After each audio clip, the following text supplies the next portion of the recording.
हे दोस्तों, welcome to study IAS. और आज की वीडियो में हम डिस्कस करने वाले हैं 17 करोड़ की रिकवरी के बारे में, जिसको यहाँ पे सीज़ करा गया है। आज की वीडियो में मैं आपके साथ डिस्कस करूँगा कि ईडी ने आप कह सकते हैं इस कैश को कैसे सीज़ करा और किस तरीके से आप कह सकते हैं उन्हें पैसों को रखा जाता है, कहाँ पर रखा जाता है। नहीं केवल पैसों की बात करेंगे, हम लोग ये भी डिस्कस करने वाले हैं इन डिटेल में कि आखिर अगर कोई प्रॉपर्टी जब्त हुई है तो उसको कहाँ रखा जाता है, कोई व्हीकल जब्त हुआ है तो उसको कहाँ रखा जाएगा, पैसे जब्त हुए हैं तो कहाँ रखा जाएगा। ये सब कुछ मैं आपके साथ डिस्कस करूंगा। ओके, तो वीडियो में बने रहिएगा। और ये भी हम देखने वाले हैं कि क्या जो पैसे जब्त होते हैं तो वो जो लोग यहाँ पे आप कह सकते हैं रेड मारने आए थे तो उनमें बांट दिया जाता है। ये सब कुछ भी मैं आपके साथ डिस्कस करूंगा। तो काफ़ी इंटरेस्टिंग और काफ़ी इन्फॉर्मेटिव ये वीडियो रहने वाली है। और आफ्टर दिस वीडियो दोस्तों आप लोग को बहुत कुछ पता लगेगा इस टॉपिक के बारे में। तो वीडियो को एंड तक देखिएगा। कोई डाउट रहता है तो पूछ लीजिएगा कमेंट सेक्शन में। तो चलिए अब स्टार्ट करते हैं। लेकिन मैं स्टार्ट करने से पहले बता दूं आप लोग को कि अनअकैडमी की परफॉर्मेंस पिछले 2 सालों से हमें काफ़ी बेहतरीन देखने को मिलती है। जो टॉपर्स हैं ये अनअकैडमी से बिलोंग होते हुए दिखाई देते हैं। 20% का दोस्तों अभी करंटली ऑफ चल रहा है, तो आप लोग जाइए खुद को यहाँ पे एनरोल कीजिए और जो हमारा कोड है स्टडी आईएएस का उसे याद से यूज़ कर लीजिएगा। 0% की EMI भी अवेलेबल है, इसका फ़ायदा उठाइए। 15 सितंबर से नए बैचेस स्टार्ट हो जाएंगे, चाहे हिंदी हो चाहे इंग्लिश हो, दोनों ही लैंग्वेजेस में। तो आप लोग जाइए खुद को एनरोल कीजिए और बेनिफिट लीजिए आइकॉनिक के। काफ़ी बेनिफिट हैं, जो टॉपर्स हैं इसका बेनिफिट लेते आए हैं और ये डायरेक्टली आपके एग्जामिनेशन में आपको बहुत ज़्यादा हेल्प करने वाले हैं। ये डाउट दरबार है दोस्तों आप लोग का, तो आप लोग जाइए अपने डाउट्स को क्लियर कीजिए फ्री ऑफ कॉस्ट। वो भी बारकोड है, इसको स्कैन करके आप लोग इन डेट्स पे अपने डाउट्स को क्लियर कर सकते हैं। जो सब्जेक्ट का आपका डाउट है देख लीजिए, समझ लीजिए और अपने डाउट्स को क्लियर कर लीजिए। अब देखिए दोस्तों, डिस्कस करते हैं इन डिटेल में कि आखिर क्या हुआ है, कैसे हुआ है। देखिए, ईडी ने सैटरडे को सितंबर 10 को यहाँ पे कंडक्ट करवाया सर्च एट 6 लोकेशंस पे कोलकाता के अंदर और रिकवर करा 17 करोड़ का कैश। ये दोस्तों बताया जा रहा है कि एक तरीके से एक मोबाइल एप्लीकेशन था, उस पर ये केस लगाया और उन्हें यहाँ पे एलिगेशन है कि उन्होंने चीट करा इन्वेस्टर पे उनके पैसों को लेके। उनकी जो लोकेशन है दोस्तों, सर्च लोकेशन, उनके जो घर हो गया जिसका नाम है नासिर खान, उसने जो कि एक ट्रांसपोर्ट बिजनेस चलाता है, तो उसके घर पे यहाँ पे लोकेशन हमें मिलती है। फिर दोस्तों एक आमिर खान है जो कि यहाँ पे बेटा ही है नासिर अहमद खान का, उसने लॉन्च करा अपना एक मोबाइल गेम एप्लीकेशन कॉल्ड ई नगेट्स, जो कि यहाँ पे इनिशियली रिवॉर्ड करता था इन्वेस्टर को अपने कमीशन के लिए और अलाउ करता था हैसल फ्री विड्रॉवल अगर कोई बैलेंस उनके वॉलेट में है तो इस तरह का काम था आप कह सकते हैं मोबाइल एप्लीकेशन का। लेकिन उसके थ्रू मैं बता दूं आप लोग को, काफ़ी सारा जो पैसा था ये लोग आप कह सकते हैं जो इन्वेस्टर था उन पे चीट करके उनसे पैसा ले लेते थे। ईडी ने यहाँ पे रजिस्टर करा था case regarding against Aamir Khan और अलग अलग यहाँ पे आप कह सकते हैं आया था based on complaint by federal bank authority. फरवरी 15 2021 को ये आप कह सकते हैं उनके खिलाफ में केस रजिस्टर करा गया था। अब ये पूरा जो सीज है दोस्तों ये कैसे हुआ है, देखिए ईडी ने यहाँ पे मैंडेट करवाया था, पहले कंडक्ट करवाएंगे वो एक सर्च जो भी प्रेमिसेस हैं वहाँ पे सस्पेक्टेड केस के अंदर अंडर द PMLA मतलब कि prevention of money laundering act. ED ने दोस्तों जनरली यहाँ पे अप्रोच करा था सस्पेक्ट को एक सर्च वारंट के साथ और कंडक्ट करवाया सर्च। जब उन्होंने रिकवरी करी दोस्तों अपने आप कह सकते हैं पूरे सर्च के अंदर, तो उन्होंने आप कह सकते हैं उनकी प्रेजेंस में इंडिपेंडेंट विटनेस की यहाँ पे साइन करा था एक यहाँ पे सीजर मेमो, जिसके तहत यहाँ पे बता दूँ मैं आप लोग को कि जो भी रिकवरी हुई है वो पता लगते हुए उनके साइन दस्तखत हुए थे कि आपके यहाँ से ये जो सीज हुआ है ये हुआ है। अब अगली बात करते हैं कि आखिर ये जो पैसा है सीज हुआ वाला इसका क्या होता है। पैसा हो गया, गोल्ड जो यहाँ पे सीज़ करते हैं वो कहाँ जाता है। देखिए दोस्तों, जो कैश है, कैश जो होता है बेसिकली जो एजेंसी के द्वारा सीज़ किया जाता है ये डिपॉजिट किया जाता है कंसर्न एडमिनिस्ट्रेटिव जोन के अंदर उनके फिक्स डिपॉजिट अकाउंट में। ओके, जो मनी बच जाता है उनके अकाउंट में जब तक केस डिसाइड नहीं हो रहा है तब तक उनके ही अकाउंट में रहेगा। एक और बात दोस्तों, एक्विज्ड को यहाँ पे कन्विक्टेड किया जाता है और कैश जो भी अटैच है उससे उसको यहाँ पे डिपॉजिट किया जाता है गवर्नमेंट के ट्रेजरी में। अगर जो केस है वो यहाँ पे एक्विक्विटल रह जाता है तो सारा का सारा जो अमाउंट है इंटरेस्ट के साथ एक्विज्ड को दे दिया जाता है। मतलब कि बेसिकली अगर ये प्रूव नहीं हो पाया कि जो पैसा जब्त हुआ है ये मतलब कि गलत तरीके से है या फिर जो भी दिक्कत है, तो अगर उनके खिलाफ आता है मतलब कि उनके हित में आता है बेसिकली आप मान सकते हैं, तो उन्हें वापस दिया जाएगा। उनके खिलाफ रहेगा तो नहीं दिया जाएगा। जितने भी यहाँ पे आप कह सकते हैं गोल्ड हो गया या फिर कोई वैल्यूएबल ऑब्जेक्ट हो गया उसको डिपॉजिट किया जाता है लॉकर के अंदर, इस तरीके से सेफली रखा जाता है। 2018 के अंदर दोस्तों एक एंटायर सिस्टम बनाया गया जिसे रेशनलाइज करा गया था और जो मनी दोस्तों डिपॉजिट करी गई थी डायरेक्टली इनटू द ट्रेजरी उनके पर्सनल डिपॉजिट अकाउंट के अंदर उनको यहाँ पे रखा गया। मतलब पूरा सिस्टम बनाया गया सिस्टमेटिक तौर पे काम करने के लिए। कंसर्न जो जोन है दोस्तों वो अपने PD अकाउंट खोलते हैं ईडी के नाम से with the state bank of India और ये अकाउंट दोस्तों कोई और जनरेट नहीं कर सकता अपना इंटरेस्ट ऑन डिपॉजिट।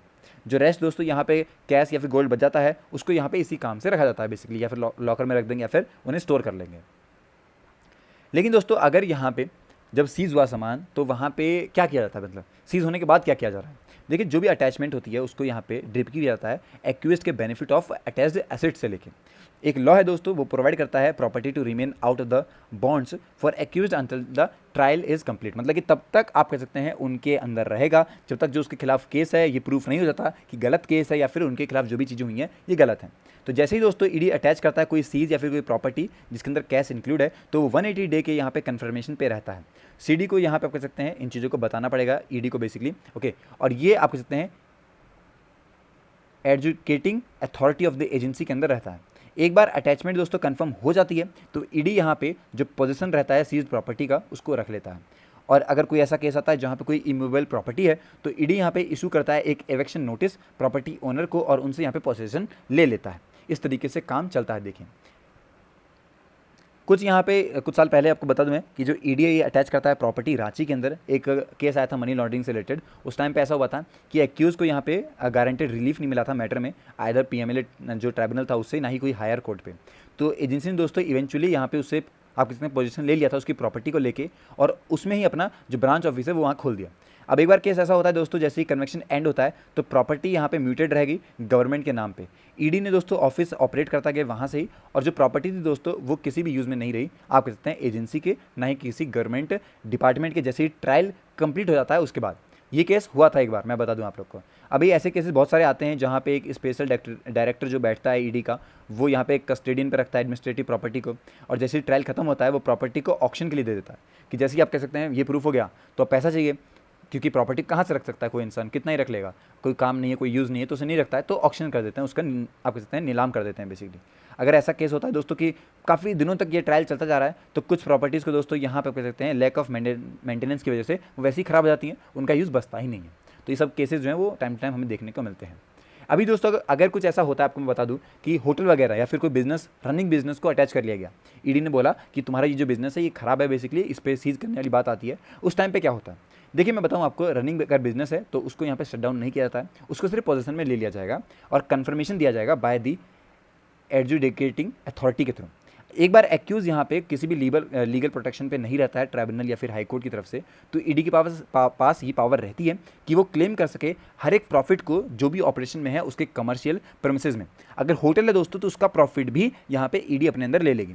कोई प्रॉफिट अगर आता है अगेन डिपॉजिट तो वो पीडी अकाउंट में रहता है उनके, और जितना भी पैसा है दोस्तों जो बचा हुआ पैसा है बेसिकली, एक बार ये प्रूफ हो जाता है कि वो आप कह सकते हैं उसका कोई गुनाह नहीं है बेसिकली, एक बार ट्रायल खत्म होता है तो ये पता लगता है हमें कि ये सब कुछ नहीं था मतलब बेसिकली, और फालतू में उसकी प्रॉपर्टी रह गई, तो सारा पैसा जितना भी आप कह सकते हैं आया उन पे, जो भी कुछ रहा उन पे, वो सब लौटा देते हैं उसको, अगर प्रूफ नहीं होता है तो। अभी क्या होता है, अगर ऐसा हो गया कि रेसिडेंस अटैच होता है, किसी का घर बार हो गया तो क्या होगा उस केस में दोस्तों, क्या होता है अगर रेसिडेंस अटैच है तो सेम यहाँ पे जुडिशियल अथॉरिटीज़ कंफर्म करती हैं उसको, और एजेंसी यहाँ दोस्तों मैं बता दूं आपको कि उसके एविक्शन पे, एक्यूज के एविक्शन पे ही राइट रहता है उसका, उसकी प्रेमिसेस पे। तो अगर कोई ऐसी चीज़ आती है जो कि मतलब उसे मूव नहीं किया जा सकता, मतलब कि मूवेबल नहीं है वो चीज़, तो उसको रेंट पे दे देती है ईडी। एक तरीके से मैं बताऊं आपको तो आपकी प्रॉपर्टी आपकी तो रही नहीं, क्योंकि अब आपने तो कुछ गलत किया होगा तभी आपकी प्रॉपर्टी पे ये केस आया, तो आपकी तो रही नहीं, तो ईडी वहाँ से पैसा कमाने का कोई भी जरिए ढूंढ लेता है। ओके, ये सब काम हमें बहुत बार देखने को मिला है। मनी लॉन्ड्रिंग केस में दोस्तों कई बार ऐसा हुआ है, जयपुर में एक केस था मुझे याद है, वहाँ पे रेसिडेंस था, उसके रेसिडेंस को रेंट पे दे दिया ईडी ने कि भाई तुम रहो रेंट पे, इसका पैसा उनके पास जा रहा है और वो डिपॉजिट हो रहा है। तो इस तरीके से ये करते रहते हैं काम। ओके, क्योंकि अब आपका तो कोई हक है नहीं, आपने गलत पैसों से कमाया है तो आपको नहीं मिलने वाला। फिर बात आती है कि अगर किसी का व्हीकल हो गया तब ईडी क्या करेगी, क्या खुद चलाएगी, अपने साथियों को बांट देगी। तो ऐसा मैं बता दूं आप लोग को, बेसिकली पहले अटैच किया जाएगा जैसे कि बताया मैंने आपको, फिर उसको वेयर हाउस में भेजा जाता है, सेंट्रल वेयर हाउसिंग कॉर्पोरेशन के अंदर, जहाँ पे ईडी उसे पेड में पार्क करती है, पैसे देती है पार्किंग का। तो इतना कुछ करती है ईडी, मतलब एक ऐसे आदमी की गाड़ी के लिए भी जिसने गलत काम कर रखा है। तो आप समझ सकते हैं कि काफ़ी बढ़िया है ईडी हमारी। कुछ केसेस में दोस्तों आप कह सकते हैं उठाया भी नहीं जाता है उस जगह से, वो वैसी ख़राब हो जाती हैं पड़ी पड़ी उधर की। तो ये सब केसेस देखने को हमें मिलते रहते हैं। अगर ऐसा होता है कि टाइम तक चलते जा रहा है और उनका ख़राब हो गया है सामान, तो ख़राब सामान लौटा देते हैं, सही भी नहीं करते वो। इस तरीके के भी केसेस हमें यहाँ बहुत बार देखने को मिले हैं। ओके, तो रिसेंटली दोस्तों मैं बता दूं आप लोग को कि जो रूल्स आए वगैरह उनके हिसाब से कोई रेंट का कोई फिक्स रेट रखा गया है बेसिकली लोकल ट्रांसपोर्ट डिपार्टमेंट के द्वारा, कि आप लोग जो व्हीकल ले रहे हैं उसको ट्रांसपोर्ट डिपार्टमेंट में लगवा देंगे तो उसका रेंट भी मिलता रहेगा। इस तरह की चीज़ें भी जो हैं वो करते गई है ईडी। पैसा खूब कमाती है ईडी इन सब चीज़ों से, और गलत काम किया तो अब उनसे मतलब ही नहीं है, इसीलिए काफ़ी सही रहता है। और ये सारे केसेस जो हैं वो हमें देखने को मिलते रहते हैं। आई होप कि आपको चीज़ समझ आई होंगी कि आखिर किस तरीके से अटैचमेंट में, हाउस हो गया, व्हीकल हो गया, तो क्या काम करती है ईडी और किस तरीके से ये पूरी चीज़ें होती हैं। अगर अभी कोई डाउट है तो इसको पूछ लीजिएगा कमेंट सेक्शन में। मिलते हैं नेक्स्ट वीडियो में, तब तक के लिए have a nice day and take care.